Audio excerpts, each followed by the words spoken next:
नमस्कार, times of Swaraj में आप सबों का स्वागत है और मैं हूं संतोष सिंह। और आज हम टाइम्स ऑफ स्वराज में चर्चा कर रहे हैं कि छपरा में जो घटना घटी है इसके लिए जिम्मेवार कौन है, रूढ़ी, रोहिणी या प्रशासन। हम आपको सिलसिलेवार ढंग से घटना कैसे घटी, क्यों घटी, किस परिस्थिति में क्या हुआ, इसकी सिर्फ जानकारी दे रहे हैं और उसके आधार पर आप तय कीजिए कि इस घटना के लिए जिम्मेवार कौन है। देखिए, जिस मतदान केंद्र पर यह बवाल हुआ है उस मतदान केंद्र पर बहुसंख्यक वोटर पिछड़ी जाति के आते हैं। बहुत कम वोट यादव का है, बहुत कम वोट राजपूत का है। लेकिन इस बूथ को लेकर कल सुबह से ही, मतलब मतदान के 1-2 घंटे बाद से ही इस मतदान केंद्र को लेकर कसमकस होनी शुरू हो गई थी। लगातार शिकायत मिलने पर डीएम एसपी ने भी इस बूथ का विजिट किया था। शुरुआती दौर में रोहिणी आई थी, वहाँ पर बीजेपी का एक पोलिंग एजेंट झंडा, मतलब जो तौलिया लगाए हुए था उसका रंग बीजेपी के झंडा के जैसा था, उसको लेकर रोहिणी आपत्ति दर्ज की और विवाद वहीं से शुरू हुआ। और उस विवाद के शुरुआती दौर में उसको नोकझोंक भी हुआ कि भाई आप पोलिंग एजेंट यहाँ, आप गमछा हटाइए, ये हटाइए, ये विवाद हुआ। इस विवाद के बाद डीएमएसपी भी पहुंचे थे, हल्ला हंगामा स्वाभाविक तौर पर हुआ। फिर बात आई चली गई, वोटिंग होता रहा। फिर 3 बजे के करीब रोहिणी फिर उस बूथ पर आई और आते ही जो है सबसे पहले उसी पोलिंग एजेंट को खोजने लगी जिस पोलिंग एजेंट के बारे में वो कह रही थी कि झंडा वाला तो तौलिया लेके कैसे वो जा सकता है। हालांकि उस समय में भी ज़्यादा देर वो नहीं रुकी, लेकिन कुछ बवेला हुआ। तब तक दूसरी तरफ से भी लोग जुटने लगे थे और हुआ कि भाई बूथ कैप्चरिंग हो रहा है, बूथ कैप्चरिंग हो, ये हल्ला होना शुरू हुआ। फिर चुनाव के अंतिम समय में रोहिणी पहुंचती है। ये तीसरा मौका था जब रोहिणी उस बूथ पर पहुंची है जिस समय में भोला यादव उनके साथ थे। और उस जगह पर पहुंचने के बाद जो 2 बार वो खुद आई थी, उसके बाद से दोनों तरफ से तनाव बढ़ने लगा था। दोनों जाति के बीच तनाव बढ़ने लगा था और तीसरी बार जब आई तो फिर बवाल ही हो गया। बाकी जो गाली गलौज हुआ, जिस भाषा का इस्तेमाल हुआ, वो आप खुद देख सकते हैं। इसलिए एक सवाल तो है ही कि एक खास बूथ पर, जिस बूथ पर न यादव का डोमिनेंस था न राजपूत का डोमिनेंस था, वहाँ बार बार क्यों रोहिणी आ रही थी और बार बार क्यों वहाँ पे विवाद हो रहा था। क्या वो बार बार आना आज की घटना तक पहुँचने की वजह तो नहीं रही। सारे अखबार ने भी इस खबर को लिया है कि कितने बार वहाँ रोहिणी गई थी और कैसे कैसे विवाद बढ़ा। और आज सुबह की जो घटना है, कल रोहिणी के साथ जो गाली गलौज के भाषा का, अमर्यादित भाषा का जो इस्तेमाल किया जिस तरीके से, और उसके बाद जो वीडियो वायरल हुआ, उस वीडियो के वायरल होने के बाद स्वाभाविक तौर पर लोगों में प्रतिक्रिया होनी शुरू हो गई। और भिखारी चौक पर आज सुबह चाय की दुकान पर एक होमगार्ड का जवान जो राजपूत था, और सामने ही प्रोफेसर साहब का घर है, रिटायर्ड हुए हैं, कृषि विश्वविद्यालय में शायद प्रोफेसर है, वो हाल ही में रिटायर हुए हैं। वो कुछ बात हुआ तो वो भी बहस होनी शुरू हो गई। उसके बाद प्रोफेसर साहब आपे से बाहर हो गया और होमगार्ड का जवान भी 55-60 के बीच होगा, मोच रखे हुए थे, उसको मोच पकड़ के खींचना शुरू कर दी जोर से। उसी में उठापटक होना शुरू हुआ और संयोग से कुछ लोग जा रहे थे, उसमें विवाद बढ़ा और पिट गए वो होमगार्ड के जवान। और होमगार्ड के जवान पिटने के बाद हल्ला शुरू हुआ, लोग दोनों तरफ से आने लगे। उसके बाद रोड़ाबाजी शुरू हुई और रोड़ाबाजी शुरू हुई तो फिर मूव, वहाँ आपको बता दें कि वहाँ राजपूत की बहुत बड़ी आबादी नहीं है, चारों तरफ यादवों की बहुत बड़ी आबादी है।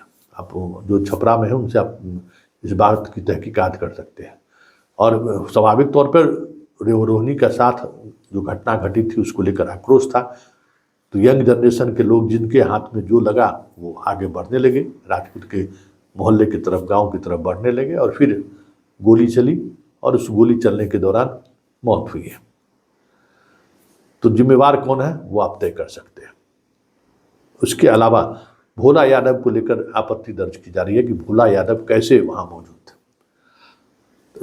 जदयू ने भी सवाल खड़े किए कि भोला यादव वहां कैसे मौजूद थे, वो इलेक्शन एजेंट था रोहिणी आचार्य का, अगर ऐसा है तो फिर वो रह सकता है। बात लाइसेंसी हथियार से गोली चलाने की हो रही है, तो सवाल यह है कि इलेक्शन के दौरान लाइसेंसी हथियार आप रख कैसे सकते हैं, और अगर ये बात सत्य है कि लाइसेंसी हथियार से का इस्तेमाल हुआ है तो फिर तो वहाँ के थानेदार और BDO पर तो कार्रवाई होनी चाहिए। और तीसरी और सबसे महत्वपूर्ण बात, जिम्मेवारी की बात करें कि कल शाम में इस तरीके की घटना घटी और इतना तनाव हुआ, और छपरा में जिस तरीके की का माहौल रहा है, पहले हर किसी को पता है कि छपरा में इस तरीके का माहौल उत्पन्न हो सकता है, कभी भी हो सकता है, क्योंकि दोनों बराबरी की लड़ाई लड़ते रहता है। राजपूत और यादवों के बीच समन्वय बनाना बड़ा मुश्किल होता था, मुश्किल है भी। तो इसके बावजूद भी पुलिस फोर्स वहाँ पर क्यों नहीं डिप्लॉयड था? प्रशासन को वहाँ पे एहतियातन कार्रवाई रात भर करनी चाहिए थी। जिसने भी रोहिणी आचार्य को गाली गलौज किया उसकी गिरफ्तारी होनी चाहिए थी, FIR दर्ज होना चाहिए था। उस मतदान केंद्र पर जो कुछ भी घटनाएं घटी थी उसको लेकर पुलिस को तत्परता दिखाते हुए कार्रवाई करनी चाहिए थी, लेकिन पुलिस कार्रवाई करने के बजाय चुप रही। तो कहीं न कहीं इस घटना के लिए पुलिस प्रशासन भी कम जिम्मेवार नहीं है। लेकिन इन सबसे इतर जिन बातों को समझने की जरूरत है, जिसके तरफ हम इंगित कर रहे थे कि जिस नैरेटिव को सेट करने के लिए मोदी और शाह और नीतीश चुनाव की शुरुआत के पहले चरण से ही लगे हुए थे, वो नैरेटिव सेट ना हो, इसलिए तेजस्वी ने इस तरीके का भाषण दिया। अब भाषण नहीं मतलब प्रतिक्रिया व्यक्त की, जिसको लेकर यादव के यूथ जो है तेजस्वी पर को ही गाली गलौज कर रहे हैं। लेकिन सवाल है कि सत्ता में बने रहने के लिए, सत्ता में कैसे हासिल करें, इसके लिए जो चीज़ें होनी चाहिए वो पप्पू यादव के बयान से समझा जा सकता है। तो जरा तेजस्वी के बयान सुनिए, उसके बाद पप्पू यादव का बयान सुनिए, और फिर रोहिणी का बयान सुनिए, मतलब किस तरीके की रोहिणी बयान दे रही है। और आने वाले समय में लालू परिवार को लेकर बड़ी बात है। देखिए, भाषाई मर्यादा बहुत ज़रूरी है। जिस भाषाई मर्यादा की टूटने की वजह से, या जिस भाषाई मर्यादा की वजह से बिहार की राजनीति में यादव टारगेटेड हुआ, ये लोग पूरे भाजपा वाले लोग डरे हुए, लोकतंत्र की हत्या की जा रही है। हमें न्याय चाहिए। हमारे 3 कार्यकर्ता को गोली मारी गई है, जिनमें से 2 की मौत हो गई है, तो हमें न्याय चाहिए। ये सब भाजपा वाले गुंडे हैं, उनको सबक मिलना चाहिए, उनके ऊपर FIR होना चाहिए। प्रशासन से हमारी मांग है कि इन सबको गुंडों को पकड़ करके जेल में डालना चाहिए। इनके ऊपर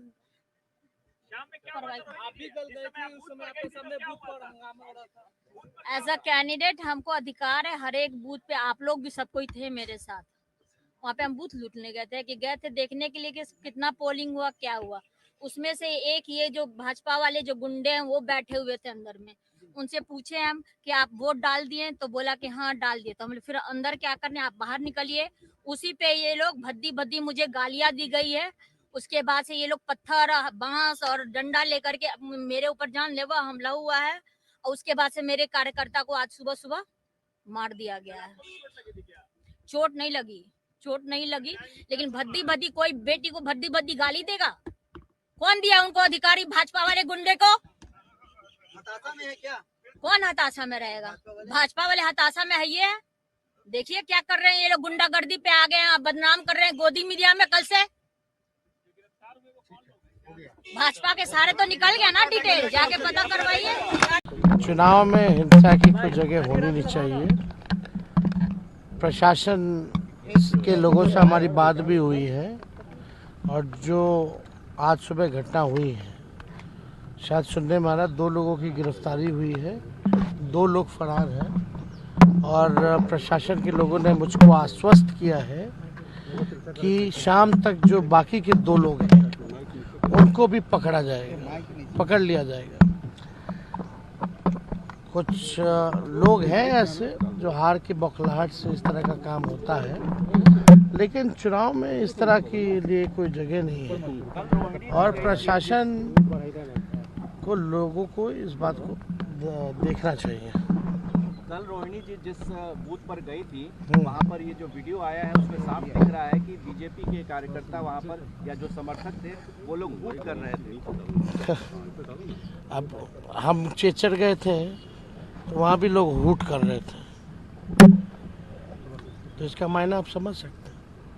क्या लगता है ये जानबूझ करके ये हिंसा हम जब पहली बार चुनाव लड़ रहे थे तो हम भी गए थे तो बीजेपी के समर्थक हूट कर रहे थे उनके बूथ पे। तो क्या रोकिए छपरा के तनाव को। मैं हाथ जोड़ता हूं जादव समाज से, प्रतिक्रिया से बचिए। पैर पकड़ता हूं, गोलियां लगी है, उसके परिवार को 5 लाख रुपया मेरी ओर से जाएगा। मैं कल आऊंगा, लेकिन जौहरी नहीं है कि कानून काम करेगी। 302 ट्रायल होगा, हम समाज के साथ मरते दम तक खड़े रहेंगे, लेकिन विभाजनकारी तरीके से नहीं। जो भी कमजोर समाज के लोग हैं वहां, जो डरे हैं, उसे डरने की जरूरत नहीं है। समाज के साथ मरते दम तक खड़े रहेंगे, लेकिन विभाजनकारी तरीके से नहीं। जो भी कमजोर समाज के लोग हैं वहां, जो डरे हैं, उसे डरने की जरूरत नहीं है। लोकतांत्रिक तरीके से हम विरोध करेंगे, हम धरना प्रदर्शन करेंगे, लेकिन बदले की भावना से काम नहीं करेंगे। तो आपने सुना, लेकिन पप्पू यादव ने जो कहा है उन बातों को सोचने और समझने की जरूरत है, क्योंकि पप्पू यादव ने इस बार चुनाव लड़कर देख लिया, महसूस कर लिया कि ये जो यादव का जो अतिवादी राजनीति है ना, अतिवादी व्यवहार है, उससे कितना नुकसान हो रहा है यादवों में प्रत्याशी को, या फिर बिहार की राजनीति में यादव पॉलिटिक्स कितना पीछे चला गया है। शायद हमें लगता है कि पप्पू यादव का वही दर्द को उसने बयां किया है, लेकिन उस दर्द के सहारे बिहार की राजनीति को भी उन्होंने बेहतर तरीके से साधने की कोशिश की है। जिम्मेवार जो भी हो, चलते चलते एक बात हम जरूर कह के जाएंगे, इसके लिए जिम्मेवार जो भी हो, लेकिन इतना तय है कि छपरा की घटना ने बिहार की राजनीति को इस तरीके से प्रभावित करेगा जो शायद तेजस्वी और पप्पू यादव को छोड़कर तीसरा व्यक्ति सोच नहीं पा रहा होगा। ये दोनों को समझ में आ रहा है कि अब पहले वाली बात नहीं है कि पिछड़ा मतलब सारे पिछड़ा पूरी तौर पर टूट चुका है, और अब पिछड़ा और सवर्ण में भी वो चीज़ें नहीं रही हैं जिन चीज़ों को आप एक नया रंग दे सकते हैं। इसलिए ये जो घटना घटी है, उस घटना का आने वाले 2 चरणों के चुनाव पर प्रभाव पड़ेगा और खेला होगा। कोई इसको नकार रहा है तो वो चीज़ें धीरे धीरे जो टेम्परामेंट जो बढ़ रहा है, उस टेम्परामेंट से